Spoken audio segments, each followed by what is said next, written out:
அனைவருக்கும் வணக்கம். என் பெயர் சௌபர்ணிகா. நான் மெத்தடிஸ்ட் பெண்கள் உயர்நிலைப் பள்ளியில் 1ஆம் ஆண்டு பயில்கிறேன். பழமொழியின் விளக்கம். பழமை கூட்டல் மொழி எனும் இரு சொற்கள் இணைந்து வந்ததே பழமொழியாகும். பழமையான மொழி என்பது இதன் பொருள். பழமொழிகளை மக்கள் வாழ்க்கை அனுபவ உண்மைகளின் வெளிப்பாடுகள் எனவும் அனுபவத்தின் குழந்தைகள் எனவும் மக்களின் வாழ்க்கை படம் பிடித்து காட்டும் கருவிகள் எனவும் அறிஞர்கள் வருணிக்கின்றனர்.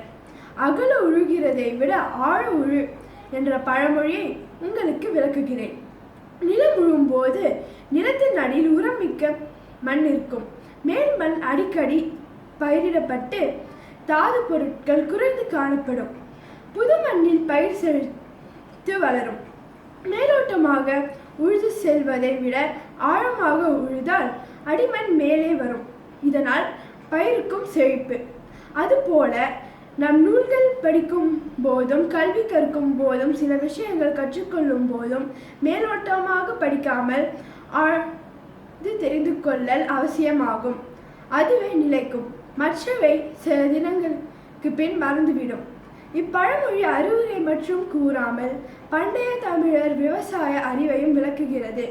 இப்பழமொழியை மாணவர்கள் தங்கள் வாழ்க்கையில் கடைபிடித்தால் அவர்கள் வாழ்வில் சிறந்து விளங்க உறுதுணையாக இருக்கும்.